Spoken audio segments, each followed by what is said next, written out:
É um dos projetos de engenharia mais ambiciosos do mundo.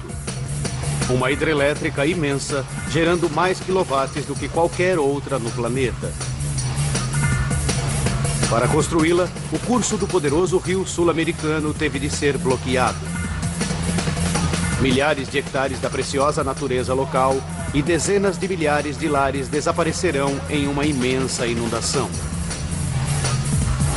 40 mil trabalhadores deverão lutar contra as forças da natureza, temperaturas altíssimas e a constante ameaça das enchentes assassinas. Por trás disso tudo, a possibilidade de uma catástrofe. Construir a usina de Itaipu levará 7 duros anos e essa gigantesca busca por energia exigirá um preço devastador.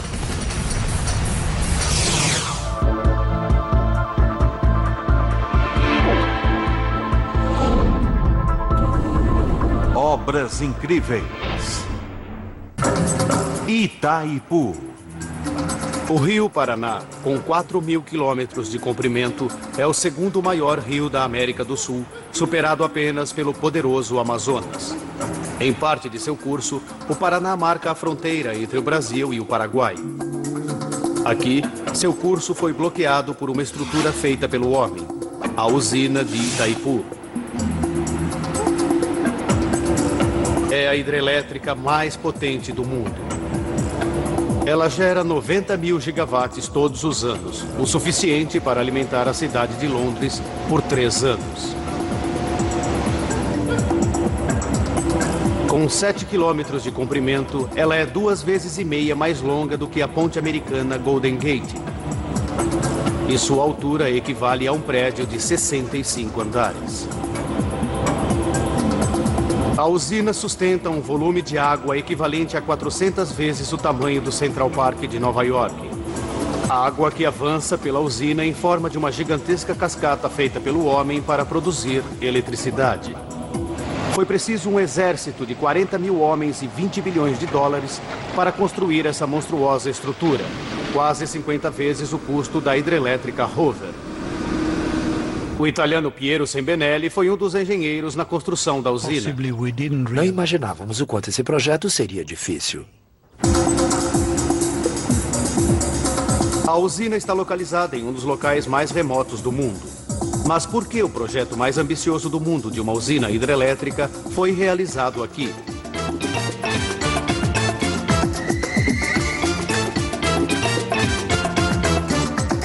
Nos anos 60, o Brasil dá um salto no desenvolvimento. Sua economia está crescendo em cerca de 10% ao ano, mas a população está crescendo também. Já soma mais de 70 milhões de pessoas. E em 3 décadas, a população do Brasil chegará a 170 milhões e o país estará entre os 10 mais populosos do mundo. O crescimento do país criará uma necessidade urgente de energia. O governo precisa encontrar uma maneira de satisfazer essa necessidade da população futura ou enfrentar uma crise econômica. Mas como? O país não tem gás nem petróleo o suficiente para evitar uma crise de energia e não pode se dar ao luxo de gastar dinheiro em importações de combustível. Mas então, alguém teve uma ideia de gênio. Por que não usar uma vantagem natural, de graça e que tem de sobra no Brasil? Água. A incrível quantidade de 10% de toda a água doce do mundo é encontrada no Brasil. Os 40 mil quilômetros de rios do país equivalem a uma volta ao globo. Se esse vasto potencial de água pudesse ser represado pela tecnologia hidrelétrica, as exigências de energia poderiam ser cumpridas sem as custosas importações de petróleo. O Brasil está pensando grande. O governo quer que uma imensa usina supra a enorme demanda da nação por energia. Encontrar o local perfeito para uma usina tão grande assim não será fácil. O rio vai precisar ter um volume de água grande o suficiente para produzir a energia necessária, deverá fluir por bancos estreitos e seu leito deverá ser forte o suficiente para aguentar o peso enorme das paredes da usina. Esse é o local óbvio.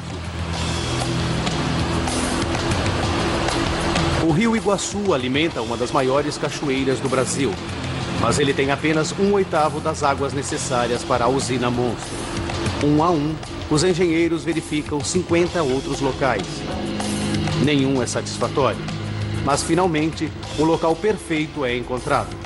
O Rio Paraná é o 7º maior do mundo, contendo 4 vezes mais água do que o Rio Colorado nos Estados Unidos.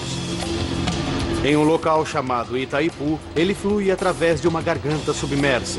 Pesquisas geológicas mostram que o leito é capaz de suportar o peso imenso. Os engenheiros o acham perfeito, mas há um imenso obstáculo.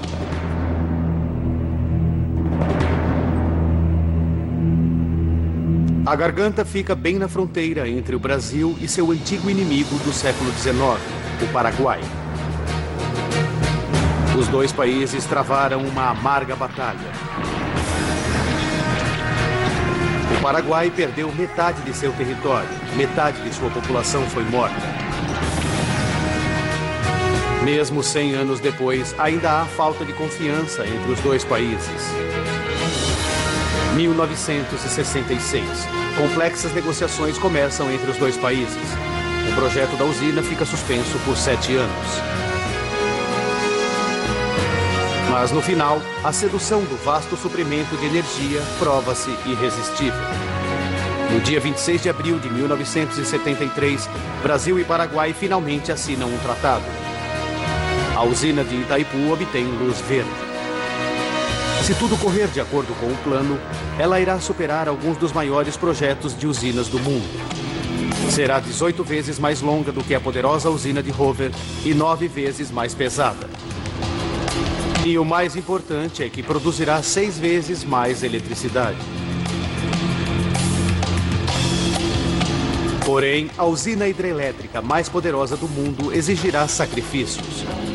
Bloquear o Rio Paraná criará um enorme reservatório necessário para alimentar as turbinas da hidrelétrica e também inundará o vale do rio com 100 metros de água. Uma vasta área de terras produtivas e florestas deverá ser inundada para alimentar a usina monstro. Dezenas de milhares de pessoas perderão seus lares.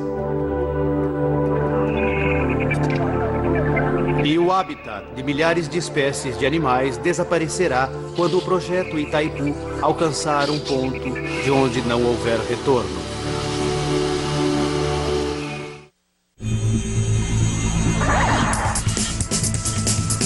Maio de 1975.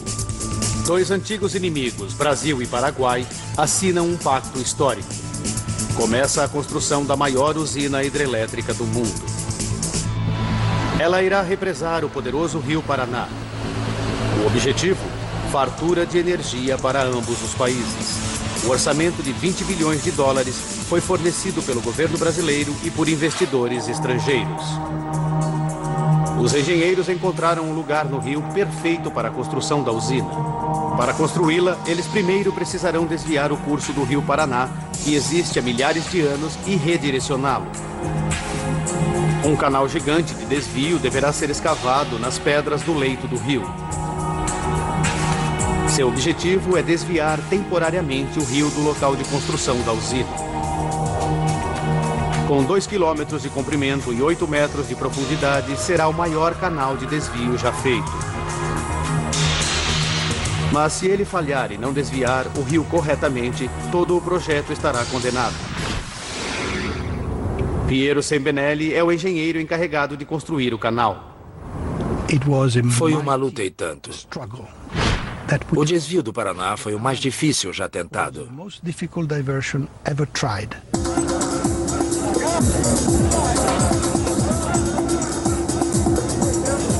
2 de maio de 1975.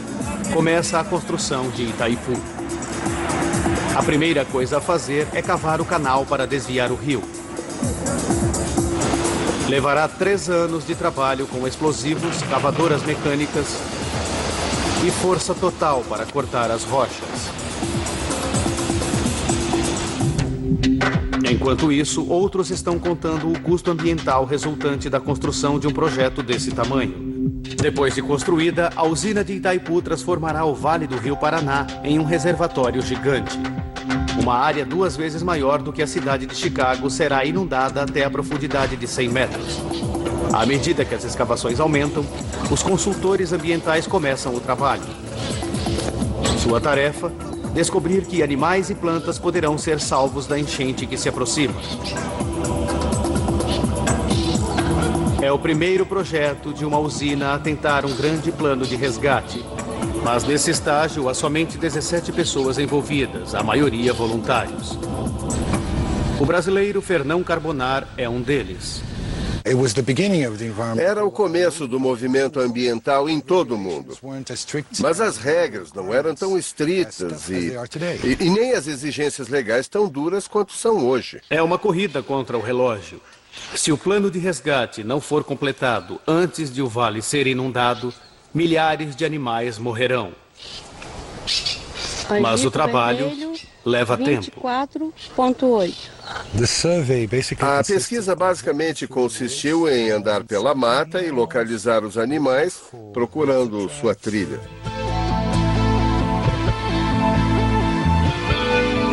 Mas além dos animais, as pessoas que vivem aqui, cerca de 40 mil vilarejos inteiros e pequenas fazendas, alguns desses, lares de famílias há várias gerações, serão perdidos para sempre sob a inundação. Essas famílias precisam ser indenizadas, mas as autoridades precisam saber quanto pagar. Será uma das maiores avaliações imobiliárias do mundo e levará 4 anos para terminar. Primeiro, a área toda é fotografada do alto para a pesquisa dos lares e fazendas. Mas isso não fornece informação o suficiente para calcular a indenização. Para conseguir mais detalhes, eles vão precisar mandar um exército de fotógrafos a pé para fotografar cada metro quadrado do Vale do Paraná. Esses homens e mulheres estão em uma missão. Têm que fazer uma avaliação precisa de cada casa e da terra ao redor dela. Tudo é registrado e fotografado. Alberto Frice avalia centenas de casas. Mediam-se as casas, descreviam-se as casas, fotografavam uma por uma. Podia ser um banquinho que era fotografado, uma boa casa era... Enquanto o processo de avaliação leva uma eternidade, a escavação para o canal de desvio está dentro do tempo previsto. 3 anos depois das escavações terem começado, os engenheiros estão prontos para demolir as paredes de concreto do canal e deixar o grande rio Paraná inundá-lo. 8 da manhã, dia 20 de outubro de 1978. Cargas de dinamite são colocadas em cada uma das extremidades do canal. É um momento de tensão. Se a explosão danificar o canal, ela poderá atrasar o projeto por anos.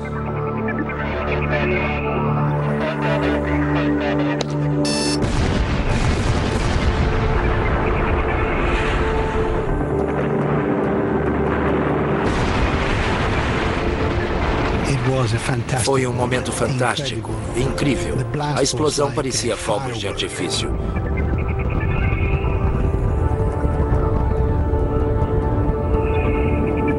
Está funcionando. O poderoso rio Paraná está correndo em um novo curso. É uma grande conquista. Os engenheiros de Itaipu alteraram o curso de um dos maiores rios da América do Sul. Mas é apenas a fase 1 do desvio. Uma parte da água ainda corre pelo antigo leito. A seguir, enormes usinas temporárias chamadas ensecadeiras deverão ser construídas para forçar toda a água para baixo em direção ao canal de desvio, para longe do local da construção da usina. Essas estruturas são feitas jogando-se enormes pedras dentro do rio até o curso ser detido. As ensecadeiras podem ser apenas temporárias, mas o engenheiro britânico Bill Bates sabe o quanto é importante que elas sejam seguras. As ensecadeiras evitam que o rio avance para dentro da área onde a usina está sendo construída.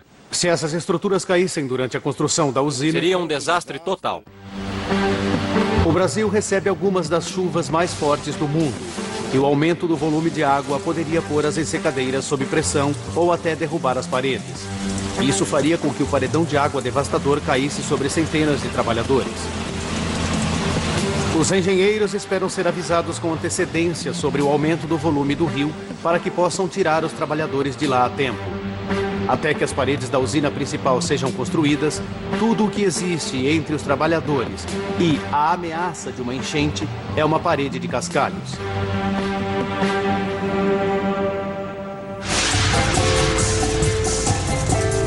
Agora que o Rio Paraná foi completamente desviado, o trabalho mais difícil, ou seja, a construção das enormes paredes da usina de Itaipu, pode começar. Uma usina hidrelétrica trabalha jogando água dentro de turbinas, fazendo-as girar a grandes velocidades para criar eletricidade. Quanto mais alta a usina, maior a queda da água e mais força é produzida. Os engenheiros de Itaipu sabem que a água na usina tem que cair de 100 metros para produzir a quantidade recorde prometida de energia. Mas o leito do rio só tem 50 metros de profundidade. A solução? Construir uma série de usinas secundárias. E isto aumentará a altura da usina principal central de concreto e a fará alta o suficiente para realizar esse trabalho. Isso significa alongar a estrutura da usina por 7 quilômetros vale adentro. Outono de 1975.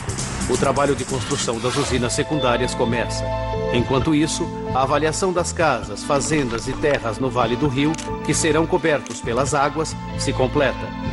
As autoridades brasileiras e paraguaias sabem que antes de inundar a área vão precisar comprar cerca de 8.500 casas e fazendas. O custo? $500 bilhão no dinheiro de hoje. Isso está no topo dos $20 milhões do custo da usina propriamente dita.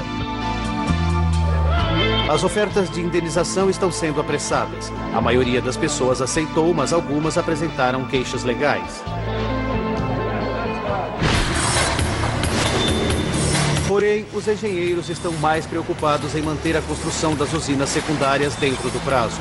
Eles precisam desesperadamente de mais trabalhadores, um exército deles. O Vale do Rio Paraná é pouco habitado e remoto. Uma das poucas cidades, Foz do Iguaçu, é uma cidade pequena na fronteira. A cidade grande mais próxima é São Paulo, a 1.000 quilômetros de distância. Os gerentes do projeto devem coreografar uma enorme migração de trabalhadores para dentro da área. Eles chegam às dezenas de milhares de todas as regiões do Brasil. Tudo o que uma grande cidade precisa, desde escola e hospitais até igrejas e jardins de infância, precisam ser construídos. Novas casas são construídas só para abrigar os novos trabalhadores. Há um aumento intenso nas linhas de produção de alimento para alimentar o sempre crescente número de trabalhadores. A cidade de Foz do Iguaçu está crescendo a uma taxa inacreditável. Estamos falando de um movimento para dentro de uma cidadezinha de cerca de 30 mil trabalhadores. O que antes era uma cidade pequena torna-se uma cidade com um movimento inacreditável, praticamente da noite para o dia.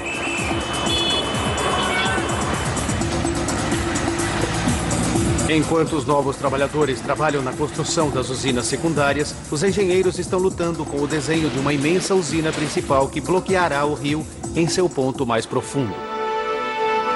Todas as usinas deverão ser capazes de uma coisa: elas deverão resistir à inimaginável pressão da água do reservatório atrás delas. Onde a geografia permite, as usinas podem ser simples paredes ancoradas em rochas ao redor. Mas Itaipu não tem essa ajuda do terreno. Ela terá que se sustentar sozinha. Portanto, Itaipu deverá seguir um desenho que recorra somente ao seu próprio peso. Os engenheiros chamam isso de usina de gravidade. A ideia é fazer as estruturas tão pesadas de modo que a água simplesmente não possa movê-las. Para funcionar, a usina terá que pesar 61 milhões de toneladas. Mas a qualidade de uma usina depende de sua fundação. O leito do rio precisa ser incrivelmente forte. Qualquer fraqueza poderá fazer a usina ruir. Uma tragédia incalculável. Os engenheiros empreenderam uma pesquisa detalhada. Os resultados são bons. As fundações da usina são firmes e eles têm um trunfo na manga para economizar dinheiro. Uma usina feita de concreto sólido pesaria mais do que o necessário e adicionaria custos altíssimos desnecessários. O plano é fazer as paredes da usina principal ocas. Desde que tenha peso suficiente, ela resistirá à pressão da água, o que não significa que ela seja absolutamente sólida. Ela pode ser oca e ainda assim resistir à pressão da água. Construir a usina oca significa que sua base pode ser ainda mais larga com a mesma quantidade de concreto. E todas as paredes irão se inclinar mais gentilmente, empurrando a água com pressão para a base abaixo, onde a usina é mais forte. Isso também significa que o equipamento gerador de energia poderá ficar dentro da própria usina. É uma solução inteligente. Junho de 1979. Os preparativos para a usina principal estão dentro do prazo previsto e os gerentes estão determinados a continuar assim. Tudo está indo bem. Mas depois, o trabalho para abruptamente. Há um problema com o leito do rio. À medida que cavávamos as fundações, descobrimos que as condições, na verdade, não eram bem as que esperávamos. Uma notícia desastrosa. A pesquisa considerou o leito do rio perfeito, mas agora os engenheiros se depararam com uma fraca camada de pedras que se desfazem como um dente podre 20 metros abaixo. Os engenheiros temem que ela não aguente o peso da usina. Se eles continuarem a construção, a usina poderá cair. São cavados túneis na pedra de modo que os engenheiros possam investigar a camada suspeita. Apenas uma inspeção detalhada revelará a escala do problema. Eles rezam para que seja apenas um pedaço de rocha ruim. O engenheiro Conrado Piacentini investiga os segredos do leito do rio. Essa é a rocha boa e essa é a de má qualidade. Como podem ver, é muito macia e não é boa para fundações. A rocha podre está em toda parte no local onde foi planejada a fundação da usina. Construir uma usina de 11 milhões de toneladas em cima disso seria crime e irresponsabilidade. Os engenheiros precisam encontrar uma solução depressa. Os trabalhadores ficam parados enquanto os engenheiros e geólogos lutam com o problema. Finalmente, encontram um plano que poderá funcionar. Eles não podem construir sobre a camada de rochas fracas, mas será que podem substituir essa camada? Como dentistas, os engenheiros retiram a rocha podre e cobrem a superfície com concreto extra forte. Está dando certo, mas o trabalho extra levará meses e adicionará 20 milhões de dólares ao orçamento. Consertar a camada de rocha inútil poderá ameaçar todo o prazo para a construção da usina. E o calor implacável do sol do Brasil está prestes a dar aos engenheiros outra dor de cabeça.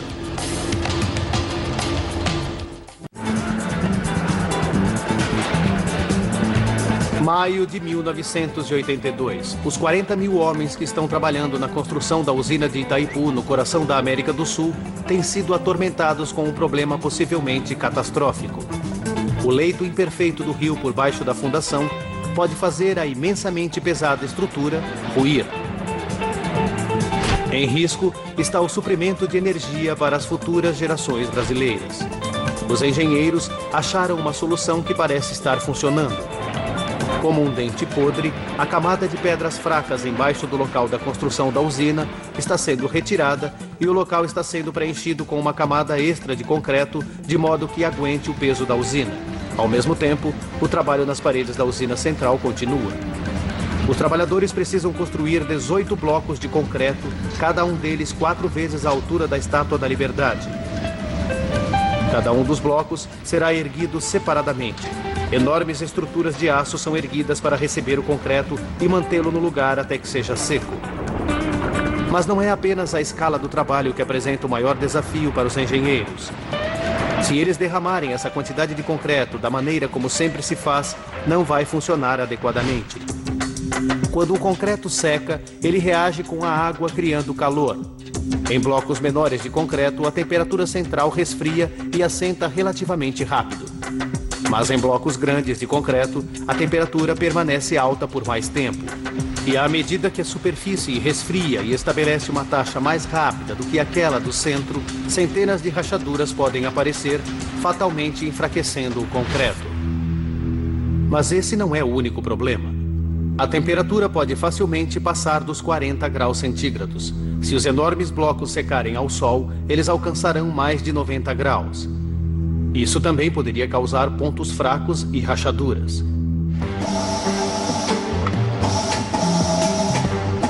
Os engenheiros realizam teste após teste no concreto nessas condições para ver como ele reage às pressões extremas. Mesmo um concreto de boa qualidade tem um ponto de quebra. O concreto seco pelo sol deverá ser muito mais fraco. Eles precisam encontrar uma solução.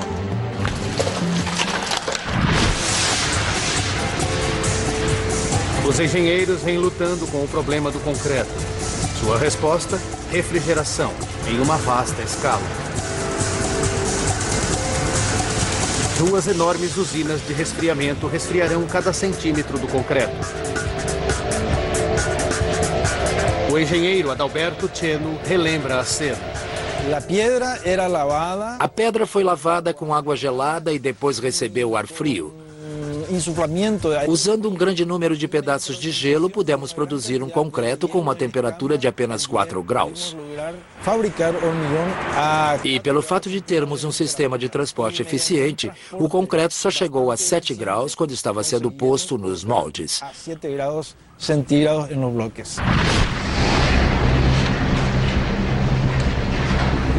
A escala do trabalho de refrigeração é vasta. As duas usinas têm a capacidade de resfriamento de mais de 50 mil freezers domésticos. Em junho de 82, a corrida é para permanecer no prazo para a finalização da usina, que é de apenas 3 meses. 7 grandes caminhos aéreos de cabo agora alimentam a fome insaciável da usina por concreto, partindo de 6 enormes usinas de produção. Esse cimento estava sendo trazido de milhares de quilômetros.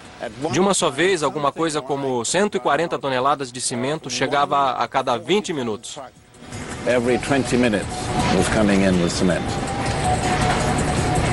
40 mil pessoas estão trabalhando a um passo equivalente ao de erguer um prédio de 20 andares a cada 55 minutos.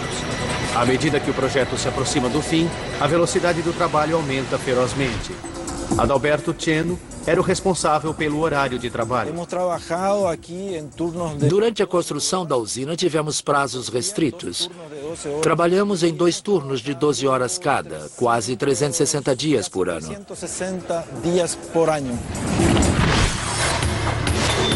À medida que a contagem regressiva para a finalização da usina e da inundação do vale começa, os conservacionistas começam a retirar a vida selvagem do local.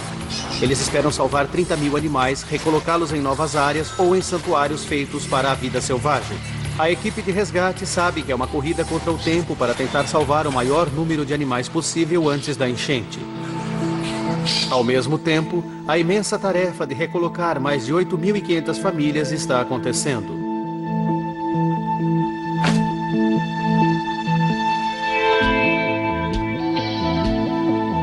Algumas indenizações foram acordadas em simples negociações, outras foram resolvidas nos tribunais. Algumas famílias receberam dinheiro, outras receberão propriedades similares e terras em outra localidade. Algumas dessas famílias viveram no Vale do Paraná por várias gerações.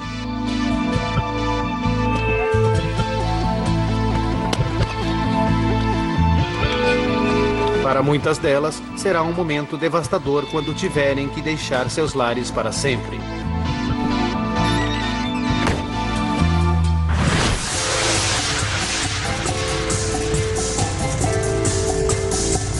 A trilha de 7 quilômetros da usina finalmente está completa.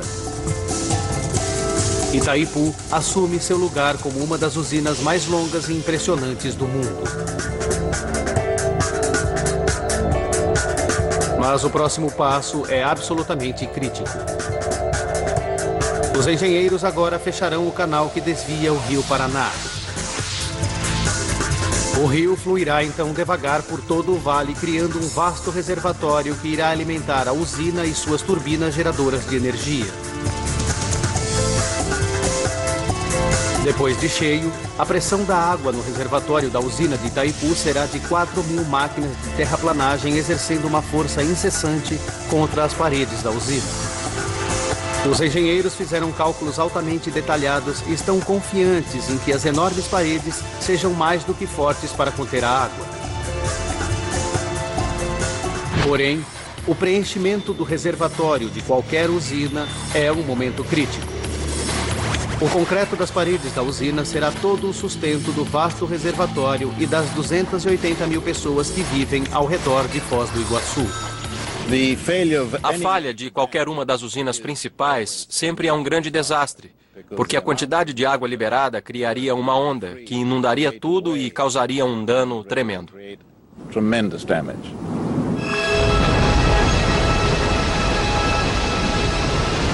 Se as paredes de Itaipu ruíssem, a onda gerada seria muito maior do que a maior enchente que o Brasil já viu. Um corpo de água do tamanho de uma cidade destruiria todo o Vale do Paraná. A onda alcançaria a velocidade de 50 km por hora e demoliria tudo em seu caminho, com exceção dos prédios mais firmes. O número de mortos dependeria de as pessoas que vivem no vale terem algum aviso da enchente. Dia 3 de junho de 1976, a usina de Teton, em Idaho, Estados Unidos, está sendo cheia pela primeira vez. Os engenheiros localizaram uma rachadura nas paredes e tentaram consertar. Eles falharam. 2 dias depois, a terça parte do lado ocidental da usina simplesmente se desintegrou. Os engenheiros culparam a erosão na base feita de terra e pedras da usina. Ninguém havia avisado os moradores locais. O colapso da usina de Teton causou centenas de milhares de dólares de danos às propriedades, ao gado e às colheitas. Mas, por milagre, somente 14 pessoas morreram.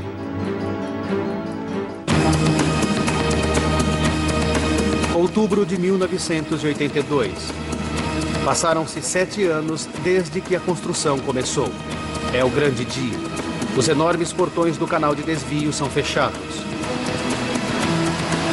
O rio Paraná flui mais uma vez em seu curso original. Ele transborda sobre as ensecadeiras e vai para o reservatório.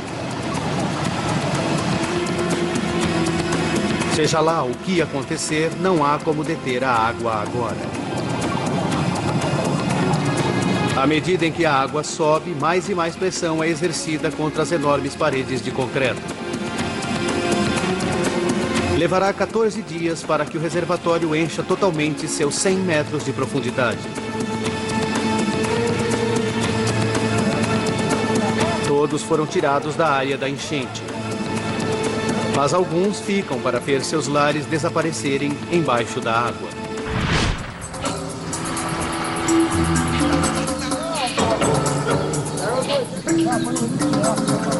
Um exército de 316 conservacionistas brasileiros e paraguaios sai para sua última missão: salvar o maior número de animais possível.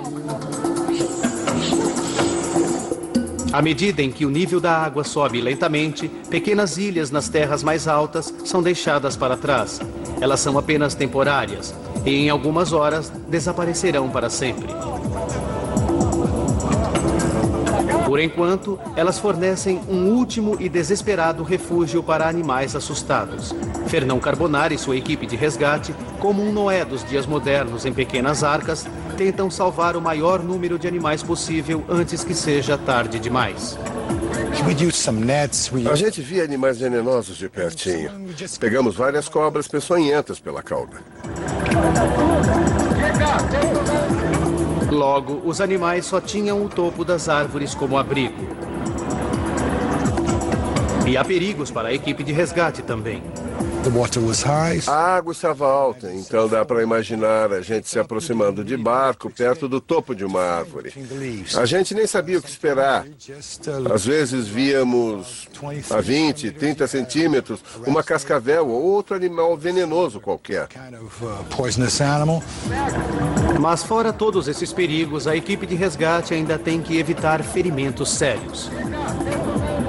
Por dias, o resgate progride enquanto a água continua a subir. Dentro de 2 semanas, uma vasta região do Vale do Paraná estará perdida para sempre. O reservatório de Itaipu agora vai até onde a vista alcança. As paredes gigantes da usina estão suportando a água, mas agora os engenheiros precisam evitar que ela suba mais. Se a água ultrapassar o topo da usina, as paredes poderão enfraquecer e até começar a rachar, com consequências possivelmente catastróficas. Os engenheiros têm um trunfo sob a manga. Uma crucial rota de escape, chamada Vertedouro, foi construída na borda da usina. É como se fosse uma versão gigante de uma banheira transbordando. Quando a água fica muito alta, ela é drenada, causando uma inundação. A grande diferença é, esse transbordamento deverá aguentar 64 milhões de litros de água por segundo. Se for mal desenhada, a força da água poderá danificá-la, causando um atraso de anos ao projeto. Mas não haverá provas. A primeira vez que o vertedouro for usado, será para valer. Outubro de 1982, uma multidão entusiasmada e a imprensa do mundo todo juntam-se para assistir ao grande evento. Os engenheiros se preparam para levantar os portões e abrir os vertedouros pela primeira vez. A água começa a cair devagar. Logo se tornará uma torrente. Está funcionando. O vertedouro está dando certo. Está controlando uma cascata 22 vezes maior do que a Niagara Falls. Agora o Brasil é dono da maior queda d'água do mundo feita pelo homem. O engenheiro Adalberto Cheno testemunhou este momento.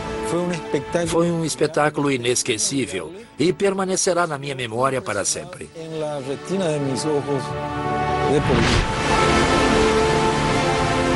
Os engenheiros estão aliviados e felizes por enquanto, mas as preocupações com o vertedouro ainda não acabaram.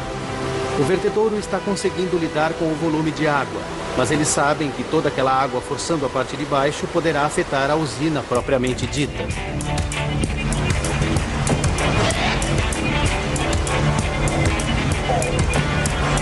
No laboratório de Furnas, no Rio de Janeiro, Roberto de Souza constrói modelos detalhados de alta tecnologia das usinas para analisar as consequências, mesmo do menor erro no desenho do vertedouro. Mesmo no modelo reduzido, tá? A gente faz um estudo muito detalhado, tá?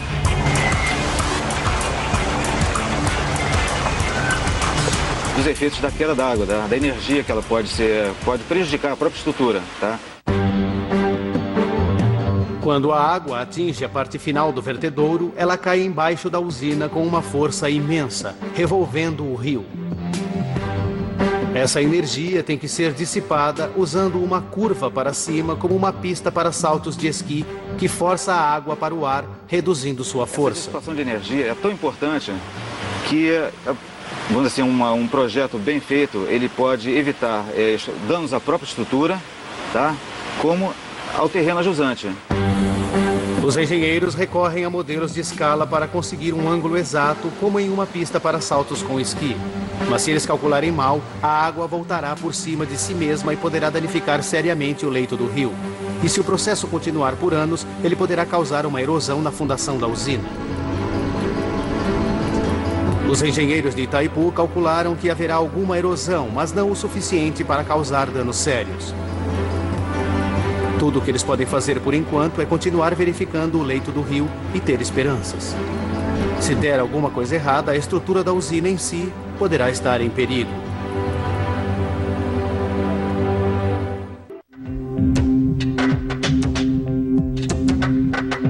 O vasto reservatório que alimenta a usina de Itaipu foi preenchido, inundando milhares de quilômetros quadrados de terras produtivas e floresta tropical.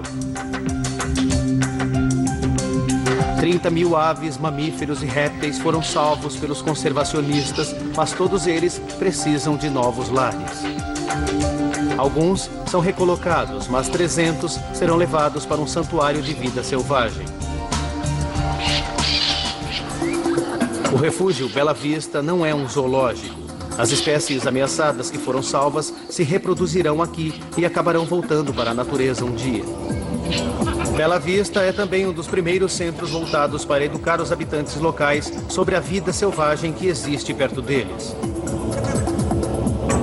700 quilômetros quadrados de floresta são perdidos na inundação do vale. Mas milhares de novas árvores são plantadas ao redor da borda do reservatório. Um programa de conservação como o feito em Itaipu parece básico, julgando-se por padrões modernos. Mas nos anos 80 ele representa uma atitude tanto para minimizar os danos causados pelas usinas de larga escala. Nos 9 anos seguintes, a finalização de Itaipu se desenrola. Com o término das paredes da usina, começa o trabalho da usina geradora de energia. 18 tubos gigantes para afunilar a passagem da água por turbinas, cada um da altura de um prédio de 30 andares, são construídos. As turbinas pesam 800 toneladas, peso de 2 juncos. Elas são tão grandes que foi preciso construir veículos especiais para transportá-las. No coração de cada turbina ficam rotores. Eles irão girar ímãs dentro de uma mola de cobre para produzir eletricidade. Embora os rotores tenham mais de 16 metros de uma ponta a outra, eles têm de ser instalados precisamente, não desprezando nem o espaço de 1/10 de milímetro. E isso não é tudo. O maior volume da eletricidade gerada na usina de Itaipu é destinado às grandes cidades de São Paulo e Rio de Janeiro. E essas cidades estão a mais de 1.000 quilômetros de distância. Uma enorme rede de torres ao longo do interior do Brasil é erguida. Os fios que ligam as torres da usina são longos o suficiente para dar a volta no planeta 1,5 vezes. À medida em que se aproxima do momento em que produzirá energia, os engenheiros inspecionam o leito do rio procurando por sinais de danos causados pela queda d'água dos vertedouros. Esse é o tipo de erosão que enormes volumes de água podem causar quando viajam em alta velocidade. Qual a seriedade de uma erosão causada por um vertedouro? Não parece pouco. Os engenheiros tiram medidas precisas. Eles fazem mais cálculos. Será que a erosão está acontecendo mais perto das fundações da usina? Para seu grande alívio, os engenheiros descobrem que sua previsão original está certa. A erosão não está aumentando. As fundações da usina estão seguras.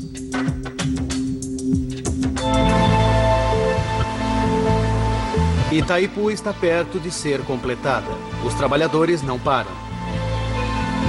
Mas o maior projeto de engenharia da América do Sul foi feito à custa de grandes sacrifícios humanos.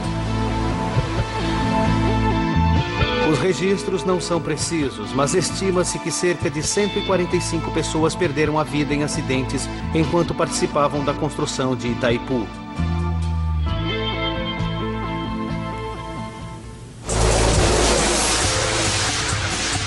Maio de 1984. E Itaipu está prestes a conseguir seu objetivo e produzir eletricidade pela primeira vez. É o momento pelo qual todos estavam esperando. O fim de 9 anos de trabalho estafante. A água jorra pelos portões no topo da usina, despejando e girando as turbinas. Para os engenheiros e trabalhadores, é um triunfo. Uma a uma, todas as turbinas geram vida e em abril de 1991, Itaipu se torna a usina hidrelétrica mais poderosa do planeta, gerando eletricidade o suficiente para iluminar até 120 milhões de lâmpadas. E Itaipu agora está alimentando a exigência de energia de 24 milhões de brasileiros no Rio de Janeiro e em São Paulo. A eletricidade flui sem nenhum problema por 10 anos. Até que no dia 21 de janeiro de 2002, às 13h30 da tarde, sem nenhum aviso, 13 das 18 turbinas gigantes de Itaipu pararam de repente. A produção de eletricidade para. Os engenheiros de Itaipu não entendem o que deu errado. Rio de Janeiro e São Paulo param. Os semáforos param de funcionar, causando engarrafamentos de vários quilômetros. O sistema de metrô também para. Pessoas ficam presas em elevadores, escritórios, casas, fábricas. Fica tudo no escuro. O que está causando esta falha? José Ricardo da Silveira está a cargo da eletricidade. Todos os geradores e todo o sistema de transmissão para o Brasil. No momento, não sabíamos exatamente o que havia acontecido. Depois de várias investigações, os engenheiros elétricos finalmente descobriram o problema. Uma torre havia caído. O sistema de transmissão não pôde aguentar o nível de energia que Itaipu estava gerando. Ele afetou a estrutura que desliga o sistema que gera energia na poderosa usina. O resultado disso? 12 bilhões de dólares são gastos para melhorar o sistema de transmissão e evitar futuros blackouts. As cidades brasileiras, em apenas uma tarde, tomam conhecimento de como dependem da eletricidade de Itaipu. 20 anos se passaram e Itaipu permanece uma conquista extraordinária. E foi recentemente votada pelos engenheiros como uma das 7 maravilhas do mundo moderno.